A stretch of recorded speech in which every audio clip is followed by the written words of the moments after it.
So the Technology Alliance has had a very special place in my heart since I first encountered it upon entering the Washington State Legislature in 1999. It was a different era. Boeing was a mature company, but Google had only just been born. Amazon mostly just sold books. Mark Zuckerberg, and I was a little horrified to find this out, Mark Zuckerberg was still in high school. And Microsoft, I think, had one part-time lobbyist in Olympia. I entered the legislature at 28 years old, having spent 4.5 years at Microsoft, in a land where folks still bragged about never having opened their laptops. That made me the technology legislature. Now, I was no such thing. I had ended up at Microsoft quite by accident and left there after having been in several administrative and then marketing roles. But that was the role that I was assigned and one I learned to play. And I never could have done it without the Technology Alliance. Their, and now our, mission is to support the innovation economy in Washington State. That means having a robust education system from kindergarten through graduate school, support for research, and an environment that attracts and retains the best talent.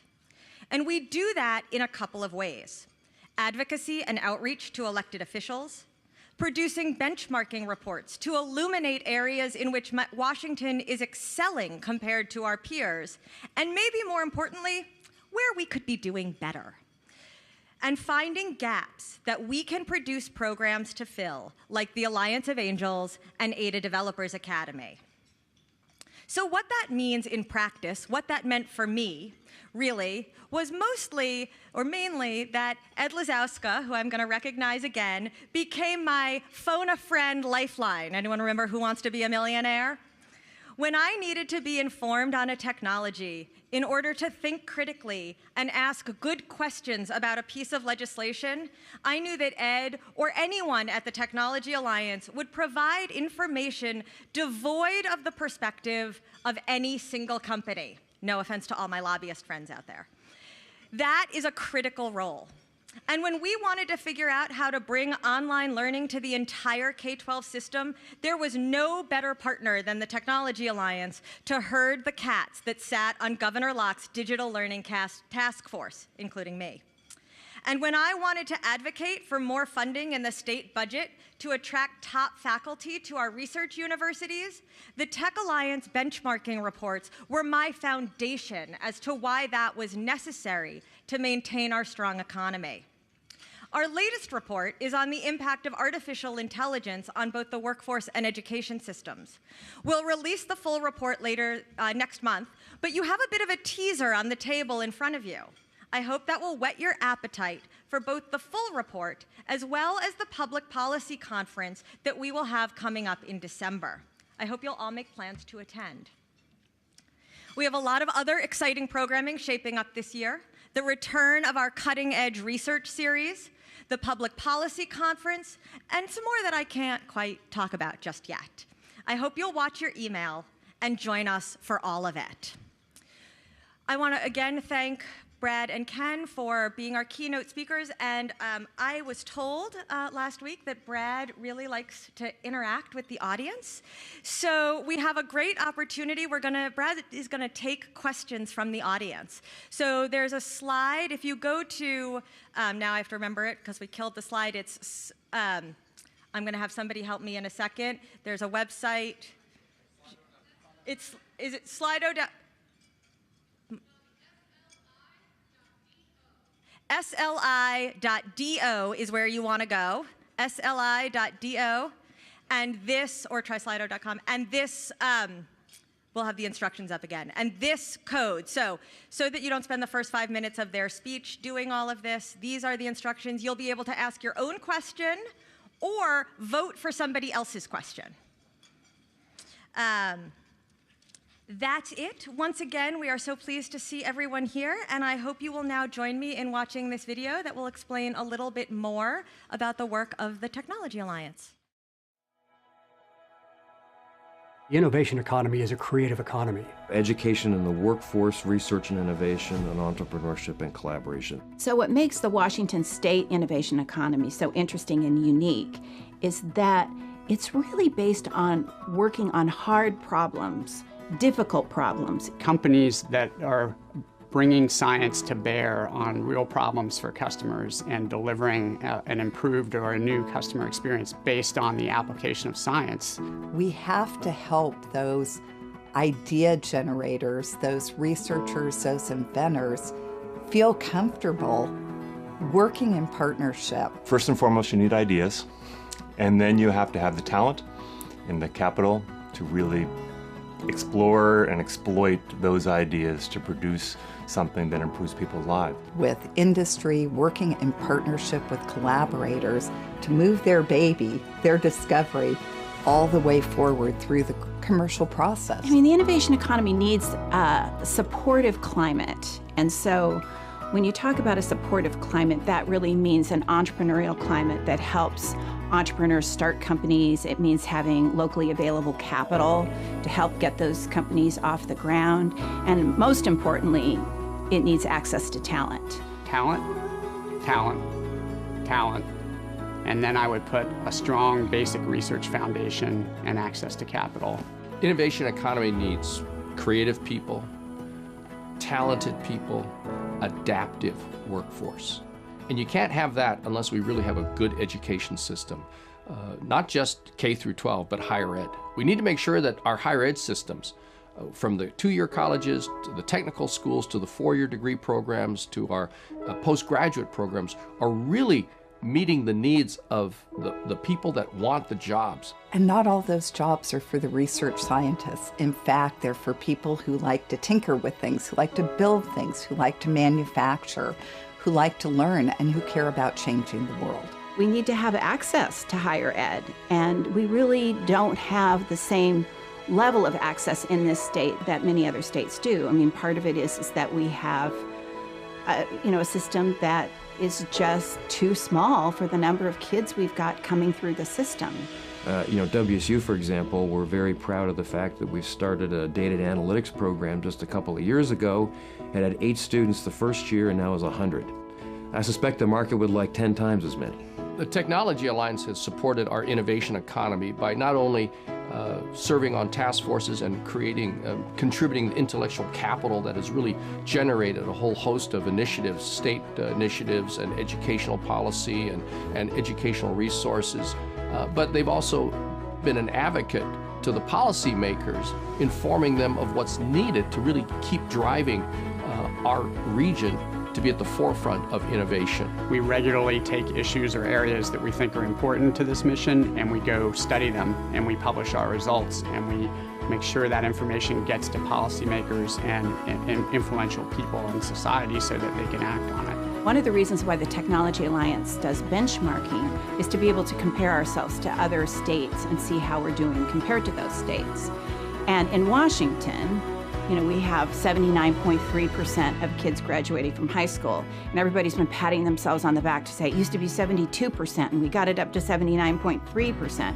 Well, it used to be that we were in the bottom third, and now we're in the bottom 10 states in terms of kids who are graduating from high school, because other states have worked harder to create talent for their innovation economies. The Technology Alliance is uniquely positioned as a technology agnostic champion for the innovation economy. One of the unique values that the Technology Alliance brings is that it brings leaders from every single sector of the tech economy, and they come together to work on the key issues that are driving the innovation economy, but also looking at the issues that are holding it back. We saw that there was a problem with school leadership not appreciating the opportunities that tech provided in K-12, so we partnered with Microsoft to run essentially boot camps for 2,000 school administrators statewide. We recognized there was a gender problem in tech, and there were lots of people who could come into the field from another field with some extra preparation, so we created the 80 Developers Academy. The Technology Alliance can build and does build those relationships and trust to move forward so that we can stick with something, so that we can move forward and look back and say, look what we accomplished by tackling these challenges together. I think holding our feet to the fire to understand what our assets are and use those assets together to make us an even better place is a role the Tech Alliance could play. McKinsey estimates that by 2030, 5 to 10% of the world's workforce will be displaced because of technology, AI, robotics, automation. And what do we as a society and as a community need to start doing now to prepare for that 2030 when 8 to 15% of our workforce will have their jobs completely eliminated or displaced? That's where the Technology Alliance really needs to be playing a very key role, because most policymakers aren't thinking about it now. And waiting until 2030 will be too late.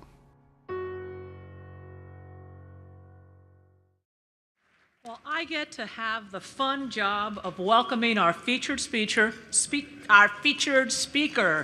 Never try and eat while you still have a little salmon in your mouth. Alaska Air Group's chairman and president and CEO, Brad Tilden. Now,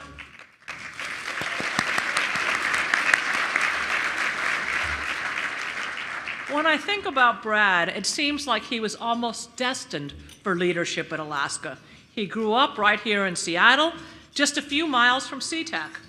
That's where he developed his love of aviation, and he still holds a commercial pilot's license. He's been with the airline for 28 years, which is, pretty close to the time that I've been at the University of Washington, and I can appreciate a company that hires from within. Brad holds a bachelor's from Pacific Lutheran University and an executive MBA from the UW's Foster School of Business. Now, a number of Alaska's leaders have earned an EMBA from the Foster School, so we like to think we take a little credit for Alaska's success, but truth is we owe it to Brad. He led the way. Brad, if we offered a punch card for referrals, yours would be almost full. Brad brings extraordinary vision and values to his role with the company, and it has a very simple yet very deep mission statement: create an airline that people love. It's simple but not easy. We are in the days where a bad flying experience, just like a bad classroom experience, can dominate the news for weeks. But anyone who has an Alaska frequent flyer number knows that customer service there is truly outstanding. This last month, I've been using you a lot, very, very happily, no question. And the industry agrees. Under Brad's leadership, Alaska has earned numerous accolades, including being named highest in customer satisfaction among traditional carriers in North America for 11 years in a row by J.D. Power. That deserves applause. 11 years in a row. They're also Condé Nast Traveler's Best U.S. Airlines, and Forbes ranked them number 5 in the first annual 50 Most Engaged Companies list. This is an airline that we are proud to call our hometown airline, no question about it. And the UW is deeply proud of our association and partnership with Alaska Airlines in our shared mission to serve Washington and the world. Both institutions are committed to expanding access to education, to fostering leadership, and to using philanthropy for the greater good. I'm deeply grateful to Brad for his partnership and for at times being a shoulder to cry on and lean on, and for his deep engagement with the University of Washington. So I can't wait to hear what you have to say. But I'm also going to take this opportunity to introduce our moderator, Ken Wurzel. He's the Chief Digital Officer of Nordstrom Incorporated and President of Nordstrom.com. In that role, he supports the company's e-commerce, digital, and mobile efforts to deliver a high-quality customers through service, personalization, and convenience. And yes, I got this beautiful purple jacket at Nordstrom.com, in fact.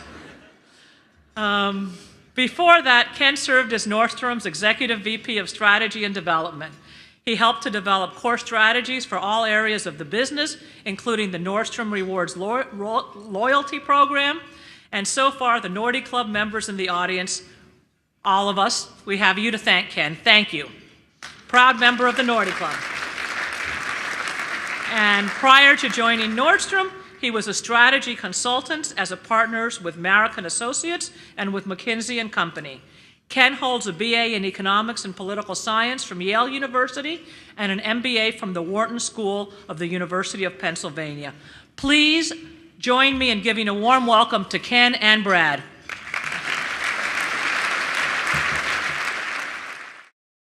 Thanks for having us. I'm here.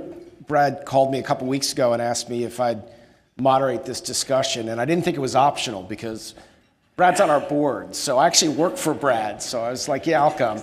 And he told me, it's a dressy event, so I put a tie on for the first time in weeks, only to discover You're looking he doesn't good, have by a the tie way. You on, look very, so, very handsome. Before we get into the technology stuff, I'm always curious, and I've read a little bit about this, but just where's the love of aviation? What brought you to brought you to the industry? Okay, so I will answer the question. The first thing, Anna Mari, thank you for that nice introduction. Thank you for shopping at Nordstrom. I wanted to also say that I chose my clothes very carefully, Ken, and I believe that every single thing I'm wearing I bought at Nordstrom. Counting the socks. With your discount. With my, shush about that. We don't need to be telling people about the discount. But what a fantastic store. And honestly, thank you to all of you for coming out for your lunch. This is an incredible place that we live. I couldn't be more proud to be from the Pacific Northwest, to be in the Pacific Northwest, and it's just amazing what has happened to this town over the last 20 or 25 or 30 years. I did start with Price Waterhouse in Seattle. A couple of PW colleagues are in the audience today. I started there in 1983, and we truly felt like a top 60 city in the country or something like that. And Seattle's a top 10 city now and growing faster than anywhere else. And and tech is driving it. So anyway, thanks to everybody that's here. I want to give a special thanks to the folks that are here that work at Alaska Airlines. We have folks from, is Sharu here? Sharu Jain is our Chief Information Officer. I think a lot of our team is here. Troy Kaiser serves on the Tech Alliance, runs e-commerce for us, does an extraordinary job. And then I know a lot of Alaska partners are here as well, so thanks to all you guys. Hey, the quick answers. The love of flying, I'll semi-quick answer. I don't know where it came from, but I had the bug early. I remember seeing a 727 when I was 4 or 5 years old in Huntsville, Alabama, and I remember thinking it was pretty cool. I got really lucky. I got a job with Amtrak in college, and my parents didn't have extra money, but it was a good job, and I had a little bit of extra money, and I drove by the Renton Airport one day, and it said introductory flights, $20. And I took an introductory flight, and I went back the next day and started flying lessons. And I'm in and out of it a little bit as we raise our family, but it's always been a passion. Wow. How about you? Hey, sorry. I get to ask the question. How about you? Tell us about where'd you grow up? What makes you tick, Ken? I grew up in Florida, so Florida? as far away from the Pacific Northwest as you can get. But I will say, and if anybody else grew up in Florida, I don't mean this as an insult, but okay. Far away, there's a reason, like I grew up in Florida and everyone vacations in Florida and says it's great, except the weather's the same every day. So you have no sense of seasons. It's flat as a piece of paper, so you get no topography, and you don't get any opportunity to do what we get to live here in the Pacific Northwest. I find it's super easy to recruit people to Seattle if you can just get them to spend a weekend here, and they realize that this is an amazingly special place to live. And I've now been working in Seattle for 20 years and having lived here for the last decade, and I can honestly say it is an amazing environment to work and raise a family and build a company. So it is an incredible thing, and a lot of the companies represented in this room, I think, really speak to that, because we live in a vibrant community and an amazing economy. There's a lot of cities that are so premised on one technology, one industry group, and this is an economy that has so many great companies, and I think it's really special, and really special, I think, with respect to the focus on the customer, which I'd like to sort of talk about, because it's not, it's amazing you see the accolades about Alaska, but I also I think about the focus of the customer that Costco brings and that Amazon brings and that Starbucks brings. There's something in the water here around customer obsession that I think speaks to why many of us work in this environment. But on that, I guess I'd like to ask you, in terms of Alaska, how do you think about yourself with respect to the role of technology in the customer experience? Because clearly you've innovated on a lot of those dimensions, but it's kind of a fast-moving space. Do you think of Alaska as a technology company at this point? Yeah, absolutely. And by the way, I didn't mean to steal your notes. That's all right. I don't need them. I got it. But absolutely. I bet every single person in this room thinks of their where they work as a technology company. But absolutely, it's hugely, hugely important to us. It's important to keep us safe. You know, Alaska, we don't talk a ton about it, but Boeing is here. I know we've partnered with Boeing and others to make air travel is crazy, crazy safe, and it's been Alaska's been a leader in that area. That's our first priority. Our second priority would be customers, just innovating, whether it's the iPhone app or and I'll talk about a couple of developments, but we want to be first in terms of making it easy for customers. And then most recently, it's been for our employees. Pilots have just amazing technology, and the device they happen to use is an iPad, but at their fingertips on the iPad, they've got weather, maps, who's on the airplane, flight plans. They can certify that they're fit for duty for that flight. Just an amazing amount of information. Flight attendants, as you go up and down the aisle, they know if you're MVP, if you're MVP Gold. In the future, we want them to know if you like gin and tonic or rum and coke or whatever, or if you had a good flight on maybe you just became a million miler, maybe you had a bad flight on your last experience. That's where we're headed there. And even our customer service agents today, half of the functions they need to do can be done by a mobile device, and I think that's going to be up to 80% within 12 months' time. So the world's moving. That's how we feel at Alaska, and I think probably most of the folks in this room feel the same way. How about tell us the Nordstrom perspective on that? Trying to turn this around. Yeah, exactly. Yeah.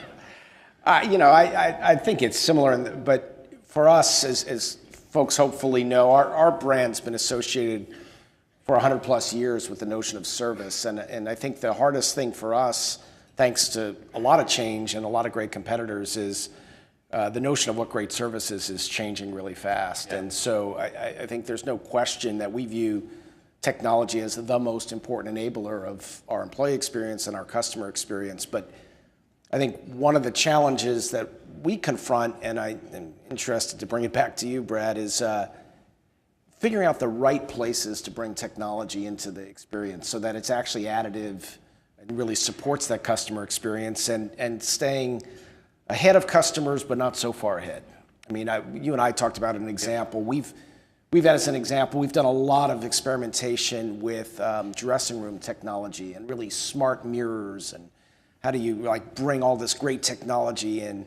And what we've kind of circled around to was all of that's really interesting, but we're now finding the thing that has the biggest traction is a simple starting point of connected dressing room, which is I need another size, or I'd like a tailor, right? So all this other stuff about I could give you all these recommendations about the next product you might go with the outfit. They're like, yeah, but I just don't want to have to get redressed just to go find another size on the floor. So how about you start with the easy thing and the thing that really matters? And I actually use Alaska as an example a lot on this, because I think that you guys, and I want to hear about your journey on this, but you've had amazing success in changing customers' behavior and the experience through technology, but bringing them along. And I just think as a consultant, I traveled a ton, and I just thought about how over the course of a decade, how quickly it went from checking in with a person to then having a person tell you should probably try to use that kiosk, to then everybody going to the kiosk and not wanting the person, to then checking in on your phone. Yeah. And now you've got us even printing our own bag tags. Somehow that's to our benefit, right? Yeah. I don't know how you pulled that off. I'm like, yeah. No, let's just chat about it for a little bit. When I did start at Alaska 28 years ago, and I started in the accounting department, and in the accounting department, you got off the elevator in a building called the RAD building at the time, because it was reservations, accounting, and data processing is what we called IT. And the first thing you saw was a coat rack of blue sort of overcoats. And what do you think those were for? Those were to protect your clothes from the red crap on the back of the tickets. Did anybody remember those old tickets with the red stuff on the back of them? And so that was the technology that of the company that I joined. There's a guy, and I want to be really clear. I don't know if I have skills or not, but they're not in the innovation and technology area. There's a gentleman sitting over here named Bob Reeder, who was our chief information officer at the time, and John Kelly was our CEO at the time. 1995, the internet was growing, and Bob, the story I heard is I think this is a joke, but it was like, we want to be the first to sell. We don't care how it's done, but we want to be the first airline to sell tickets over the internet. And you said, yes, sir, boss. We'll get it going, and you made it happen. You and a team. It was 1995, but globally, little Alaska Airlines in Seattle, Washington, was the first one to do it. And then the kiosk came, and it was like, and I'm personally not convinced. Some of our people are big fans of printing your own bag tag. I'm not. But the kiosk, that actually was a benefit to customers. You could go straight up to the kiosk in the front of the airport, check in for your flight, get your seat assignment, change seats, and all that. It was Bob and his team that made that happen. Alaska was the first to do that. Then we said, now kiosks are getting old-fashioned. The next thing we said, well, maybe they'd like to check in from home. So check in from home, print your own boarding pass. Now check in on your mobile device. Anyway, I think it's sort of been customer-led. I think our industry, that we sell an experience, not a product, so it lends itself to sort of digitization. But I don't know, Bob. How am I doing, Bob? By the way, what other tricks were there to Alaska sort of leading as well as we did? Yeah.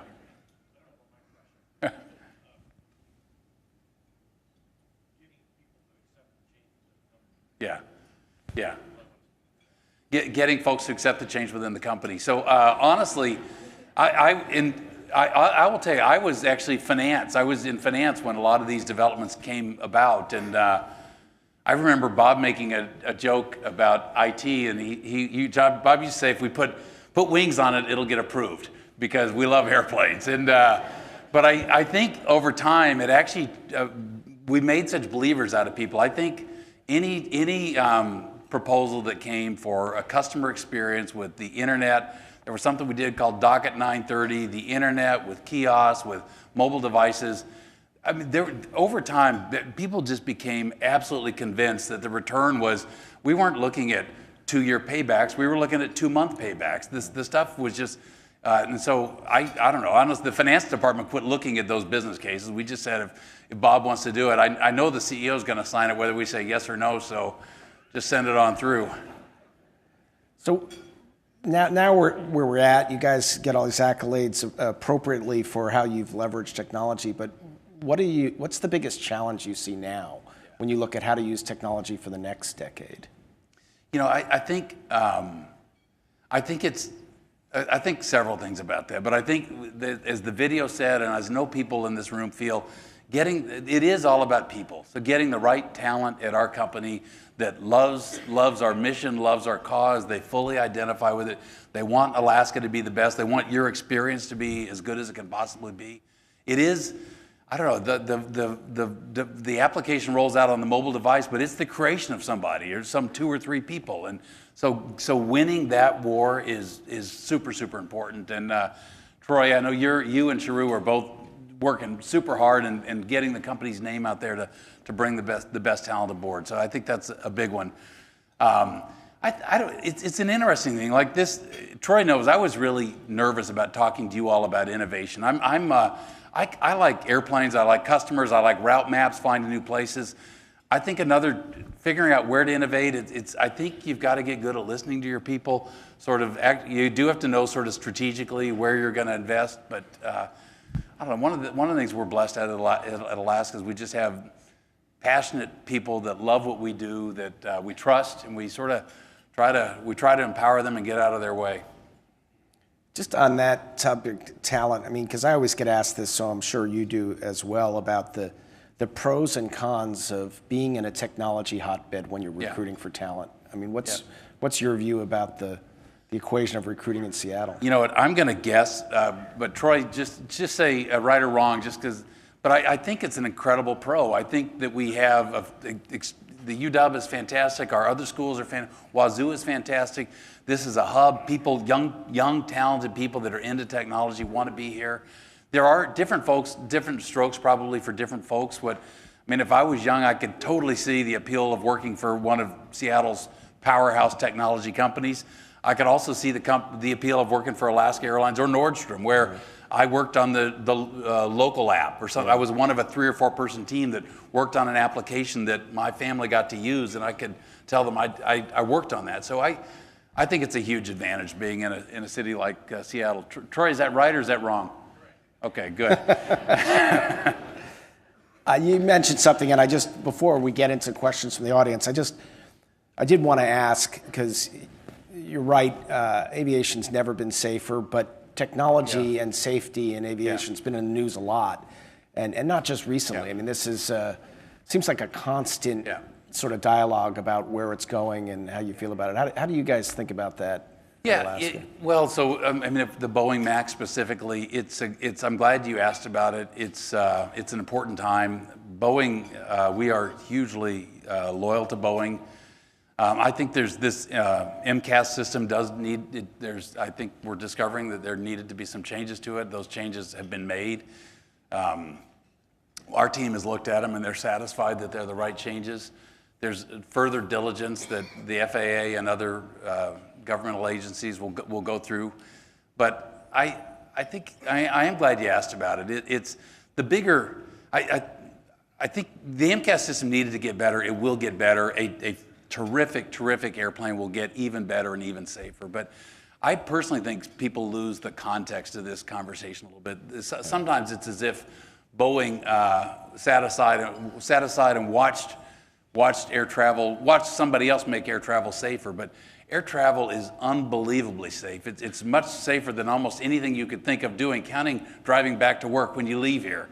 And Boeing didn't watch that happen. Boeing drove that. Yeah. If you had to say one company on the planet that made that happen, it's Boeing. And there is an opportunity to fix this. It will get fixed. It'll get better. But I just think people should leave here with enormous pride in and confidence in Boeing. All right, I'm going to ask one other Alaska-specific question about technology, which is the other thing that always seems to happen in the airline industry is every time there's a merger or an acquisition, we see the challenges of technology integration across companies. And you guys have obviously been going through it with Virgin. And any lessons from that or any observations around that? It's actually been really, really interesting. And it may be visible to folks if you end up flying a Virgin airplane from Seattle down to California, but this merger is probably a lot more visible to people that live in San Francisco or LA, because that's where Virgin mainly flew to big U.S. cities out of SFO and LAX. That was the main route network they had. We've moved airplanes a little bit, so they're flying into Seattle. But there's a lot of work in an airline merger. There was like, I think 400 systems on our side, close to 200 on the Virgin side. Everything from the ticketing system, what we call the passenger, Sandy Stelling, you're here, PSS, what's it stand for? Passenger Service System. But Sandy Stelling, that's extraordinarily complicated. It's what your ticket looks like, what system is sold in, flight numbers, the whole sort of central nervous system of the airline is in that. We did that conversion a year ago. Maintenance tracking, flight crew training, general ledger, payroll, all weather, de-icing, there's systems for everything. And one of my learnings is and Sandy led a huge part of this, but we got through the systems work pretty well. We got through it probably faster than any other airline. What you learn is the culture is it's like the easiest thing, it's the most obvious thing, but it's the thing you spend the most time on. So sometimes we talk about it as a little bit like, people have used the analogy of Gilligan's Island with Alaska and Virgin America, and I'll let you guess which one is Marianne and which one is Ginger. But they're two fantastic cultures that are focused on customers, but how do you bring those cultures together so it's the same focus? Some of you, if there's MVP Golds in the room that have flown Virgin, I've gotten emails that say, it isn't the same as Alaska. People that flew Virgin America historically send emails and say, it isn't the same as the Virgin America that I love. And so bringing those together, helping them see that there's a better future for everybody, we're not done with that, and there's a lot of work there. Ken, I got a question for you. And this is not an easy question. He doesn't know I'm going to ask, but Blake Nordstrom passed recently.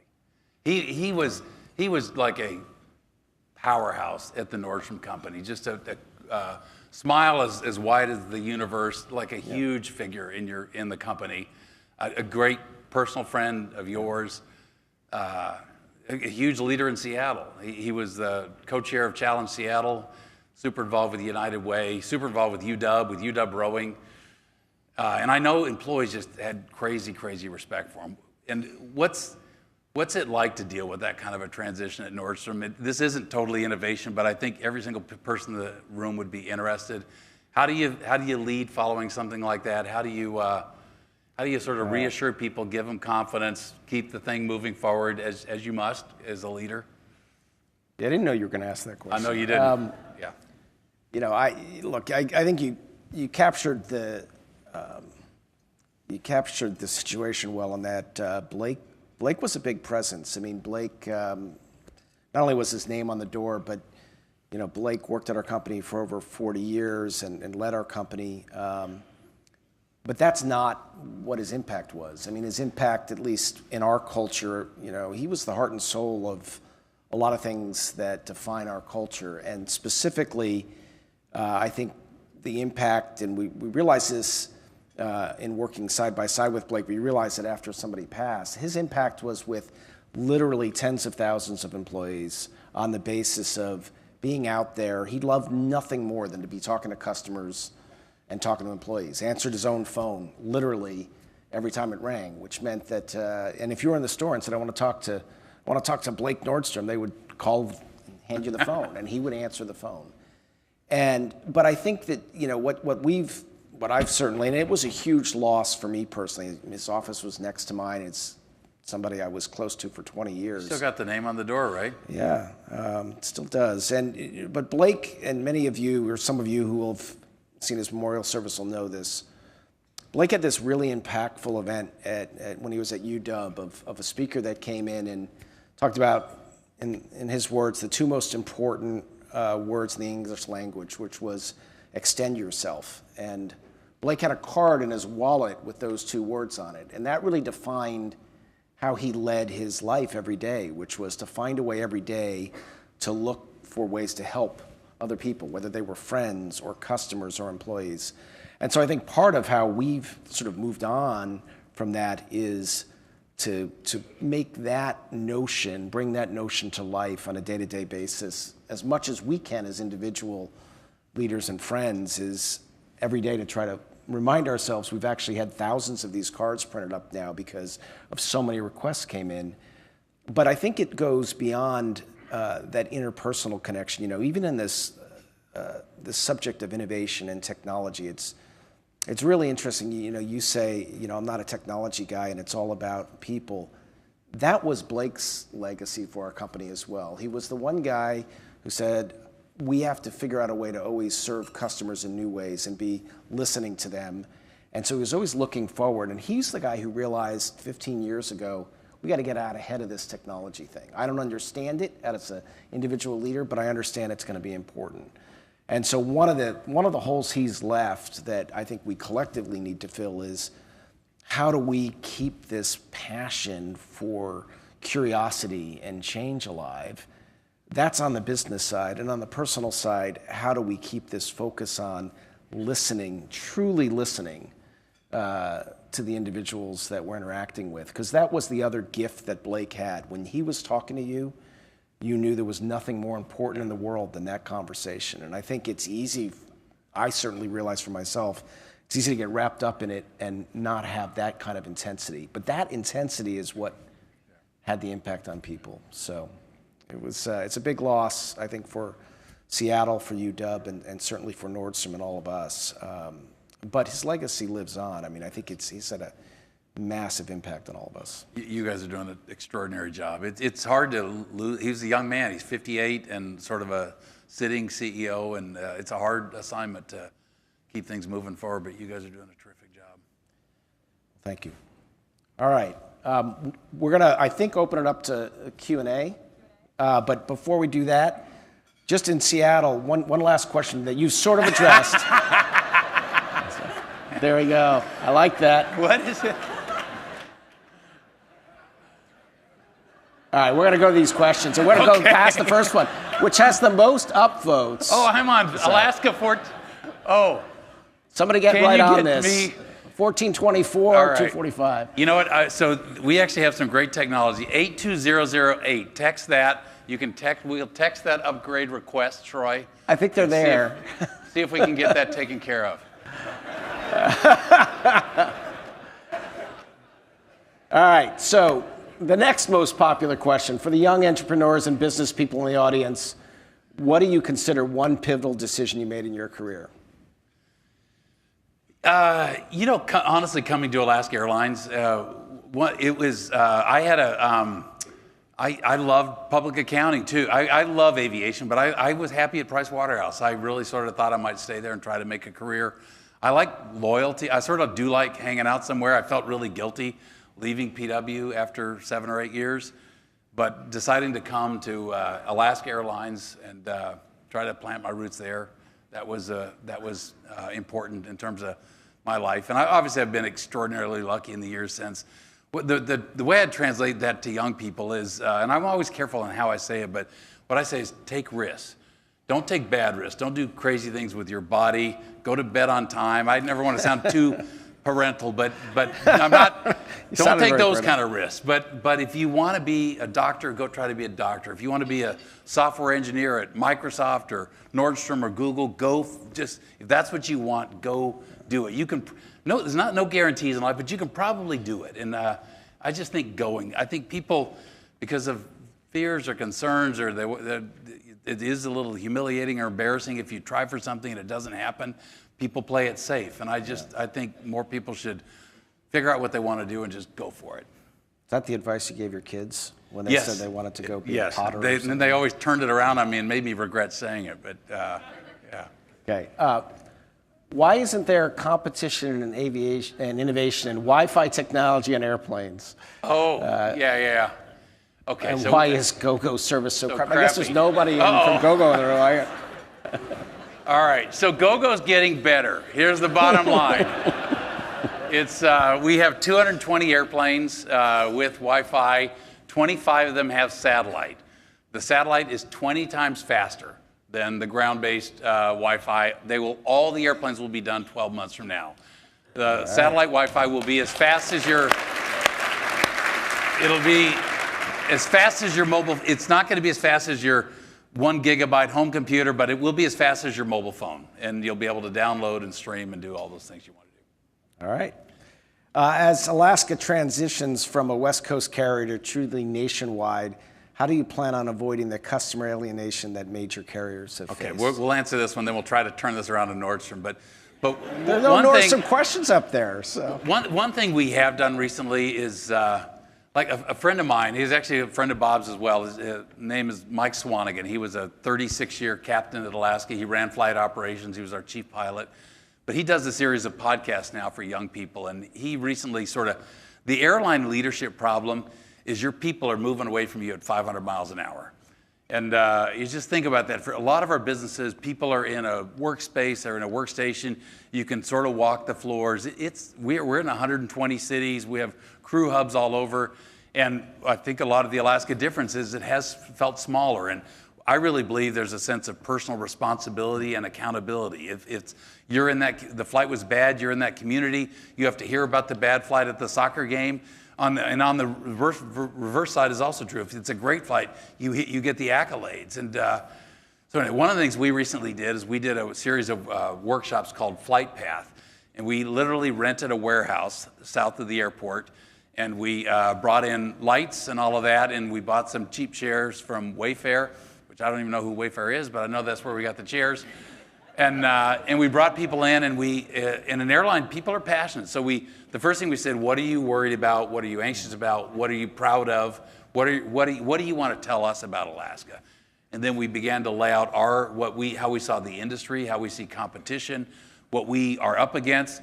Then we laid out our plan, and then we talked about teamwork, and then we asked them for their everything they got. Lean into this as hard as you can. Can we get everything you got? to help us go. And so that's one of the, we don't want to be a big airline. We want to be Alaska Airlines with that kind of service that person I think appreciates. So that's one of the things. But it's hard. You got to work at it every day, Ken. And some days you feel like you're moving forward, some days you don't. All right, there is another question up there that's been on there for a while. What are your perspectives on integrating ethics into AI? Okay, so that's for you. Like, you know. If I was the chief digital officer, I'd have a perspective on that. What would it be? My perspective is. So that was an interesting way to turn around. The good news and bad news about this is I point out to our teams all the time, like, we're not doing surgery here, so no one dies when we make a mistake. So our case, ethics and AI are all about data, and I do think that's a tricky issue for us, and I think it's a balancing act for us. About customers expect a lot, but they also expect you to do it in a way that's centric to them.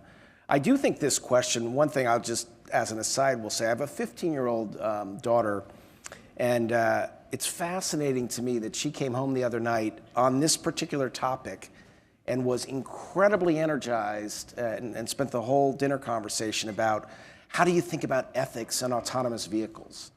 And something that's obvious when she starts to talk about it, and I hadn't really spent a lot of time on, but to your point about safety, it's going to be the on the road equivalent of your point about aviation. Make us safer, but when the machine's got to make a decision between who gets hurt, how does the machine make that decision, and how do you think about that? And I certainly don't have an answer to that. But my 15-year-old had thought more deeply about it than I ever had, which I thought was a good sign.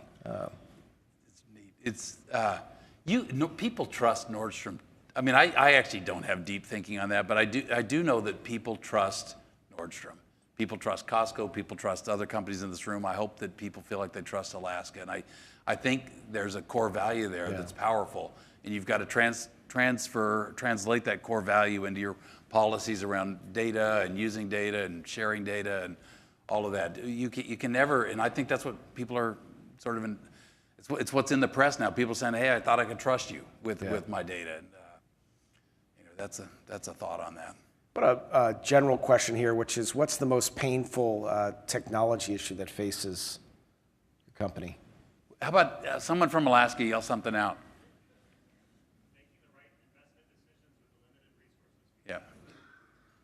The best investment decisions with limited resources. One of the things I would add to that is airlines have a lot of legacy systems and architecture still, and sometimes, like doing that new mobile phone app that you see all that power in is $1 million decision, but fixing that clunky old system is $25 million. And we're getting through that stuff, but there's still a lot of difficult things that we've got left to do. Another aviation question, because it's getting lots of votes. Aviation remains one of the most carbon-intensive sectors. What's the next innovation step to make aviation more environmentally sustainable? It's a terrific question. Diana Burkett-Rocco's here, who leads our sustainability efforts. We are, and actually we're going to have a speaker. Roy, you're going to talk today about this in terms of developments in the space towards battery-powered flights. So I think if you look at bigger partners, Boeing, GE, Pratt Whitney, folks like that, I do think technology is always getting better. It's very normal for us when we get a new airplane, it's 15% more efficient than the last airplane. But the statement is true. It's environmentally impactful. One of the things we do at Alaska is, I'm pretty sure it's the case today, but almost always we do lead the airline industry in terms of fuel consumption per passenger, which a gallon of fuel is 20 pounds of carbon emissions. It translates directly to carbon emissions per passengers. We can fly new airplanes, we can fly new engines, we can be the first to put winglets on the airplanes, we can be first to put GPS technology into the airplanes so that we can have direct routing. You can be the first to sort of adopt flight planning technology that helps the airplane sort of surf with the winds instead of fight into the winds. There's a lot of things like that you can do, but at the end of the day, it still is impactful to the environment. Just to the previous question where you talked about the challenge, how do you think about prioritization in the context of your technology spend? Because it's certainly, there's no shortage of things that you could spend money on, and certainly to your point, the front end stuff isn't hard, but the back end stuff honestly, is. it's if I was to give you sort of the airline, it's a new airplane, which is probably 70 or 80% of our capital dollars. It might be the build out of an airport. By the way, there's a beautiful, Commissioner Gregoire is here, there's a beautiful new club room coming into the north. We're going to be in the North Satellite in a couple, we're there a little bit now, but we'll be there in a big way in June with a new club room up there. So that's a place we spend capital, and then you spend a lot of capital in IT, and then in IT, there's legacy investments versus sort of new investments. It's hard. What I did say earlier, safety always, we don't ask, if it's safety, we don't ask how much money it costs. If it makes flight one tiny little bit safer, we want to be the one that did it. That we want Alaska, and I do think Alaska's got that reputation in the industry. The next focus area is customers. We want to, and honestly, a place, I don't think Alaska's led, for example, with general ledger or payroll or a lot of applications like that. Customer-facing stuff, we want to lead. We want our mobile apps to be the best. We want our customer experience stuff to be the best. And then where we're increasing focus now is making life better for our customers. And what that really means is making it easier for them to serve our customers. Making it easier for our people to serve our customers. Thank you, Brad. Are we about done? We're at the point where we go to the bowls. Okay. So, this is, I have no illusions about why people are excited that I'm sitting up here. We have 2 door prizes that I think we're about to provide. So I'm going to go first, I guess. You go first. I'm going to let you draw. So okay. So this is for a $1,000 gift card at Nordstrom for somebody in the audience. John Oken, Clean Tech Alliance. It says 71. Is it table 71? All right, John, come on up. We'll get this to John. This is for you, John, so we'll get it to you. All right. And then the next one, I hope that person going, was it on our flight today from Seattle to JFK or LAX? So it's me. It's you. I hope you win. This is 2 first-class tickets on Alaska, anywhere we fly. And I hope you win. Are you going to draw that name? Oh, Joseph Stieg, INUE 25. I don't know what that is, but. All right. Uni 25. Bravo. Joseph. All right. All right. Hey, thank you, Ken. Thank you all very much. Have a great afternoon. Yeah. All right, so one of the things that we are very excited to do at this luncheon each year is to showcase the homegrown innovators that we have here in the Washington State area. So we're going to hear from 3 folks who are working at the intersection of flight and technology. So I would like to welcome to the stage now Tom Gibbons, who is the CEO of API Jet. So come on up, Tom. Thank you, Laura. So I guess I have the unenviable position of being between people and their free tequila. Not a great place to be. I'm very happy to be here, though. API Jet is a local Seattle company. We're down at Westlake Center. The AP part is from Aviation Partners. You know Aviation Partners if you've looked out the window of your Alaska Airlines 737 and seen one of these. Not that, that. Brad was talking about the benefit of putting one that's on. Hometown partnership between Aviation Partners and Alaska Airlines. This is a split scimitar blended winglet. Don't say that quickly after drinking your tequila. It'll get you 6% fuel efficiency on a traditional 737 NG. You can either save that, or you can open up new revenue generating routes, like Seattle to Hawaii. We have almost 9,000 Aviation Partners winglet ship sets around the world now. Collectively, they've saved 9.5 billion gallons of jet fuel in the last 15 years.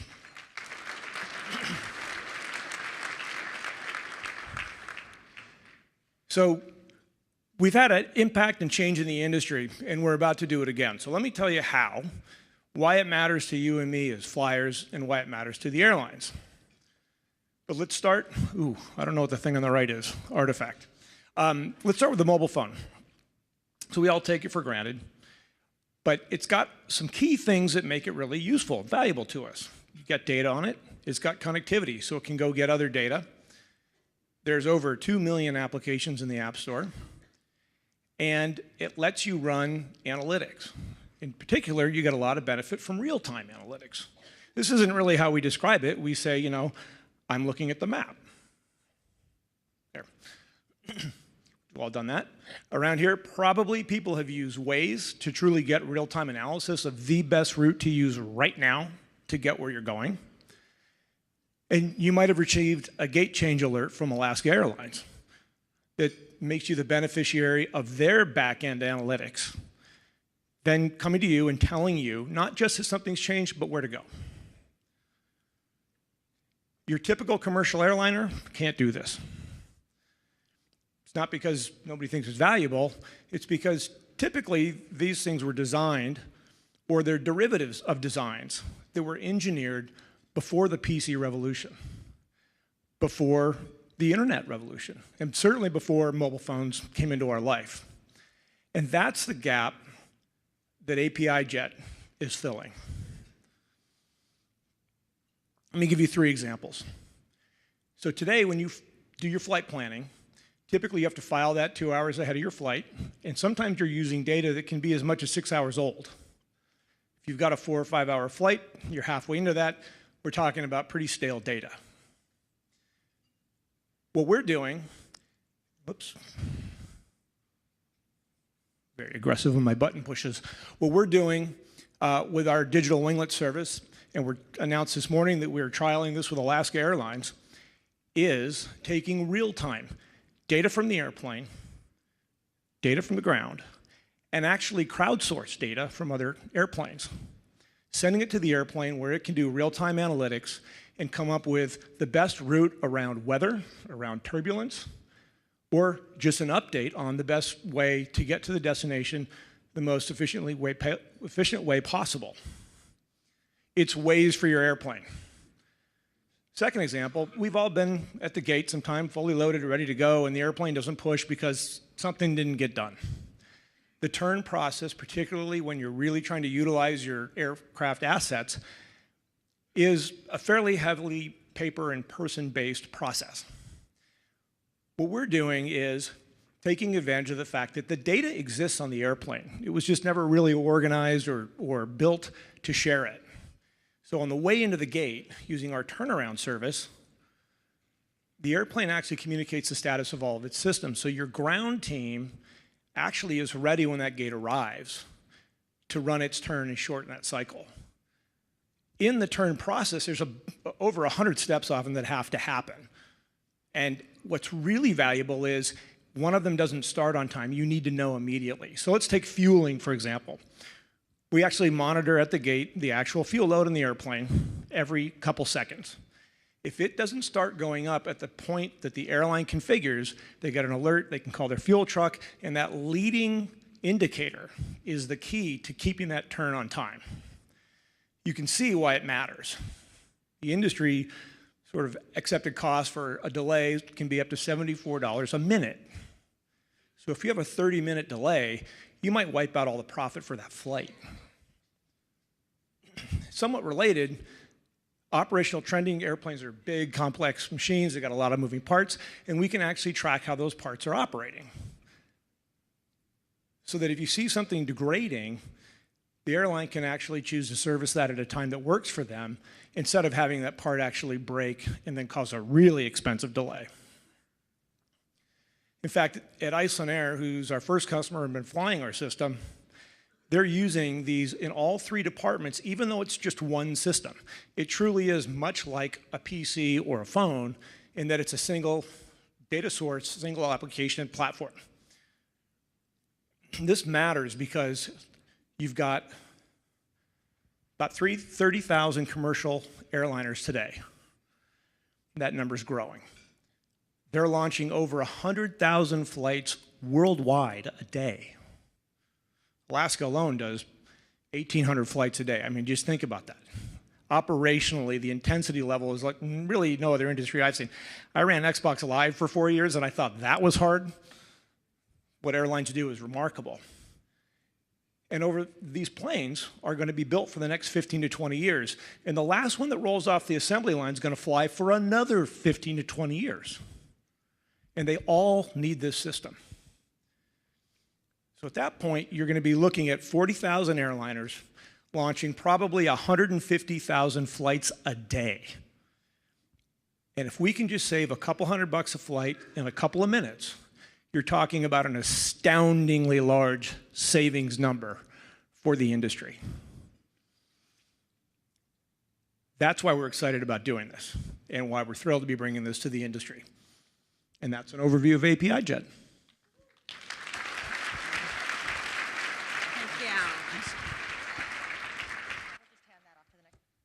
Thank you so much. Someone just told me that I should tell you that my husband spent 22 years at Boeing and left last year to follow his dream of becoming a pilot and started flying for SkyWest Airlines in January. And when I showed him API Jet's website, he said, wow, if they can really do that with the, especially around the turn times. I'm already, Brad already gave me the pitch that he should come to Horizon and then Alaska. He actually tried to drop his flight today to be here, but there's such a pilot shortage that SkyWest wouldn't let him drop the flight. So he's somewhere in the air, I think, flying from San Francisco. I think he started in San Francisco and he's going to end in Spokane. Lisa Brown, you'll be happy to know the Davenport is one of the most popular. The pilots say that and the place in San Luis Obispo, which I want to go to, are the two fanciest hotels that they get to stay at. So he would have liked to have been here today, but he looked at your site and he was like, wow, that'd be cool. And I hear about those turns. So thank you very much. I would like to welcome next Roy Ganzarski, and Roy is the CEO of Magnix, and I think also a Boeing alum. Yes, a Boeing alum, and is going to talk to us about electric airplanes. So there are a few things happening in the world today. A convergence of people's understanding of the environment and the impact we have on the environment. We saw that from one of the questions to Brad. The second is a requirement for everything to be on demand. Thanks to companies like Amazon and Uber, we all expect to be able to go places, get things, and ship things at a press of a button and do it cheaply and quickly. In order to do that, you have to be able to have mobility very quickly, cleanly, and efficiently. My daughter, where is she, Neri? My senior daughter is going to start in Wazoo mechanical engineering this fall. Super proud dad. Go Cougs. We wanted as a family to go to Pullman on demand. It's a 250-mile flight. Sorry, Brad. $558. That's not okay. $558 for a 250-mile flight. Family of 5, we drove 5 hours to Pullman, 5 hours back. If you want to go to Central Washington University in Ellensburg, 105 miles away, no flights. Moses Lake, 140 miles away, no flights. Lake Chelan, great vacation place, no flights. When you do fly, airplanes in the United States create 12% of the man-made CO2 and greenhouse gases. 12% are thanks to airplanes. That too is not okay. If you live in Ellensburg or Moses Lake or Pullman, and you have a small mom and shop factory, a store, you want to ship your things out, it's too expensive to do it on demand or in general. If you want to get things, I live in Redmond, I get 2-day Amazon Prime delivery. Phenomenal. I love Amazon. Friends that live in Ellensburg, 5 days even on Prime. What we're doing is connecting communities through electric aviation. With electric aviation, we're not going to reduce the efficiency of using fuel or increase the efficiency. We're going to get rid of fuel altogether. No fuel. That means no emissions. Right now, we have motors that are able to take, we signed an agreement 3 weeks ago, announced it with Harbor Air, another Pacific Northwest airline. We're going to electrify their seaplanes. You're going to be able to fly from Vancouver to Nanaimo or Vancouver to Victoria in an all-electric plane. The first flight is going to be November of this year.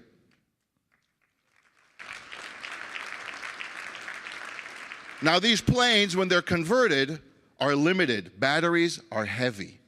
If you ever picked up one of your 12-volt or 28-volt car battery, those things are heavy. They're not even close to being fuel.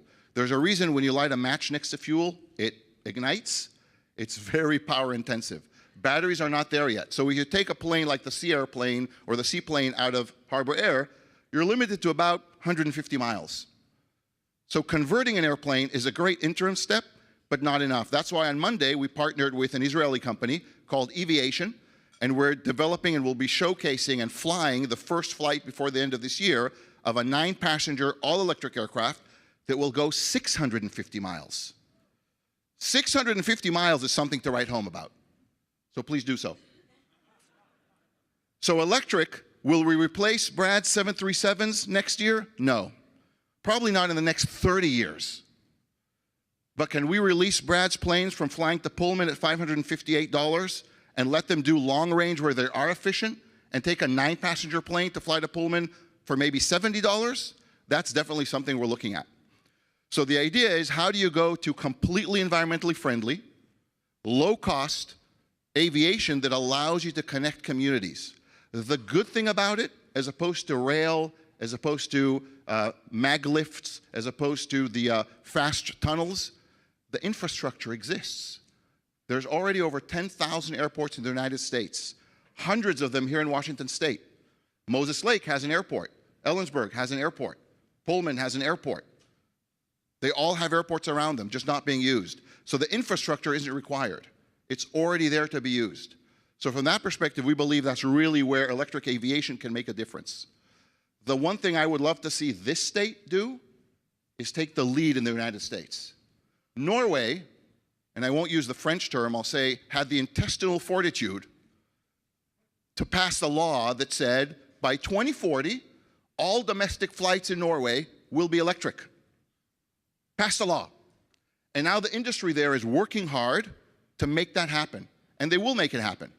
I would love to see Washington State pass policy that says all domestic flights in Washington State, make it 2050. Make it limited to 200 miles, it doesn't matter.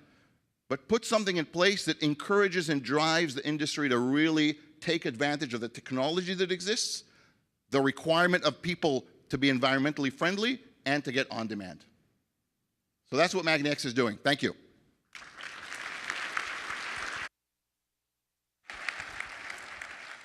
I think where are the WSU tables? Chris Keene, you might volunteer for one of those first flights from Pullman to Seattle.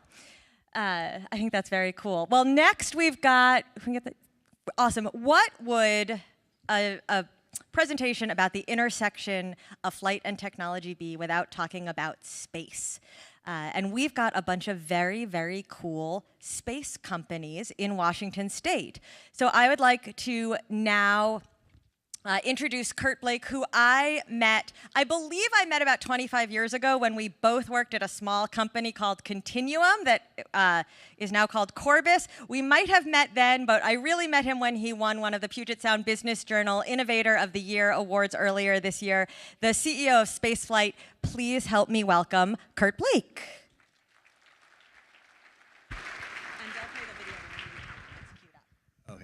Why don't you go ahead and play the video right now? It's easier than talking.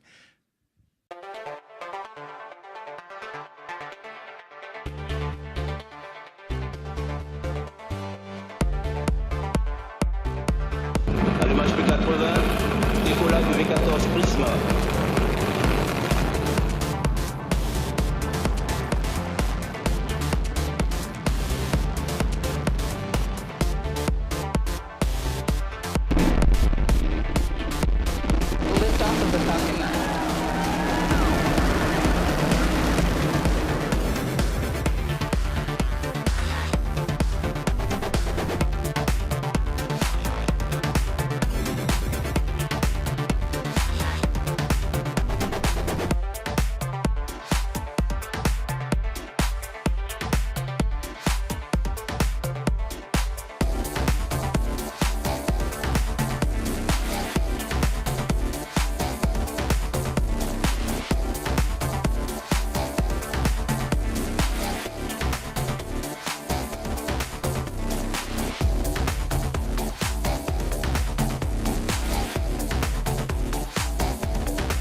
So Spaceflight is the worldwide leader in rideshare launch services. And you might wonder, what are rideshare launch services?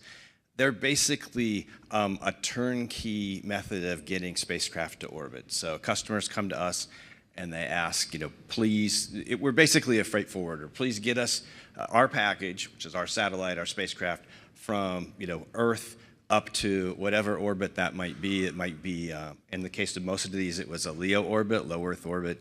A lot of times it's a GEO orbit, and in one case, which you saw up there, it was actually getting the Israeli lunar lander, which unfortunately crashed about a few days ago, but all the way to the moon. So that's what we do. We were very fortunate to start the company at sort of the convergence of the beginning of the sort of the small satellite industry, the commercialization of space as governments started to get out of that, and finally at the emergence of all kinds of different launch vehicle companies. So we were fortunate to do that.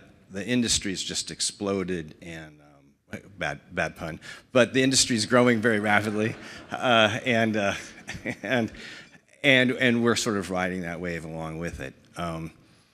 Let's see, we're excited by the proliferation of small satellite opportunities, because that obviously drives our business, and that can range from multispectral Earth observation satellites to asteroid mining to means to really monitor overfishing, to people having rapid revisit over the Amazon forest. So people just can't get away with bad things they might be attempting to do. So that's basically our business. I was downtown in Pioneer Square not long ago, and I went by that museum, the Alaska Gold Mine Museum, and I thought, that's not really unlike what we're doing. They were the people in Seattle at that point were selling tickets to get up to Alaska. They were selling picks and shovels, and they were the infrastructure play basically in that time for people to get up to Alaska and gold mine. We're basically doing the same thing. We're providing the means for people to get to outer space and to really fulfill their dreams of commercializing what's up there, hopefully to make what's down here a little better. So that's spaceflight.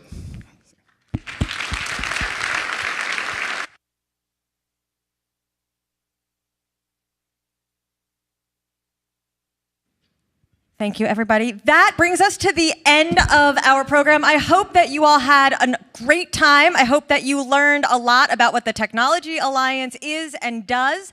I hope you learned a lot about Alaska Airlines and the innovation. I thought it was so cool when I learned that they were the first airline ever to sell a ticket online. And I read somewhere that they warned you that it might take a few minutes because of the internet connection in 1995. So I hope you all have had a great time. You've learned a lot about the Technology Alliance, about Alaska Airlines, about what else is going on in our region in terms of flight and technology. Most importantly, stay tuned for details about our public policy conference on artificial intelligence.